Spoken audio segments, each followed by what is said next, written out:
এককভাবে গভর্নর এটাকে ভেঙে দিয়েছে, এককভাবে গভর্নর এই ব্যাংকগুলোকে ধ্বংস করে দিয়েছে। আমি তো ব্যাংককে উদ্ধার করছি, এখনো চেষ্টা করে যাচ্ছি এই ব্যাংকগুলোকে ইনশাল্লাহ আমরা শক্তিশালী একটা অবস্থানে নিয়ে যাব। কিন্তু এই কুচক্রী মহল এরা চাচ্ছে এটা ব্যর্থ হোক, এরা চাচ্ছে এটা ব্যর্থ হয়ে গেলে আবার পূর্বের মালিকদের কাছে এই ব্যাংকগুলোকে ফেরত দিতে পারবে এবং তারা লুট করলে সরকারের টাকাটাও তারা সুন্দরভাবে তারা পকেটে পেয়ে যাবে। অর্থাৎ একটা ব্যাংকে একটু ভালো অবস্থায় নিয়ে আসা হয়েছে, সরকার থেকে তো 32,000 কোটি টাকা দেওয়া হয়েছে, এই টাকাটাও তারা বেনিফিটটা পাবে এখন যদি ব্যাংকটা তারা পায়।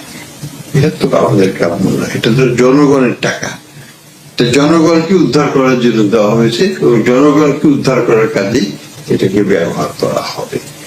এখানে অন্য কোনো আমি বলবো কোন প্রকারের দুরভিসন্ধিমূলক কার্যক্রম যদি আমাদের স্টাফ থেকে করা হয় সেটাকে আমরা তো সহ্য করতে আমরা গ্রহণ করতে পারি না। আমরা মানুষকে তাদের টাকা ফেরত দেওয়ার জন্য ব্যবস্থা করছি। এই ক্ষেত্রে যদি হস্তক্ষেপ করা না হতো কি হতো, তাহলে এই প্রতিষ্ঠানগুলো এই ব্যক্তিগুলোর কি হতো এটা কি আমরা ভেবে দেখেছি? 76 লক্ষ পরিবার 4 দিয়ে 5 দিয়ে যদি মাল্টিপ্লাই করি 3.5 কোটি লোকের আমানত কে ফেরত দিবে? আমরা তো আস্তে আস্তে দিচ্ছি, চেষ্টা করছি। এইখানে আমি যেটা মনে করি যেটা গর্হিত কাজ হয়েছে সেটা হলো এই আমাদের বাংলাদেশ ব্যাংকের কোন কর্মকর্তারই কোনো অধিকার নাই এইসব বিষয় নিয়ে প্রস্তুত করার জন্য।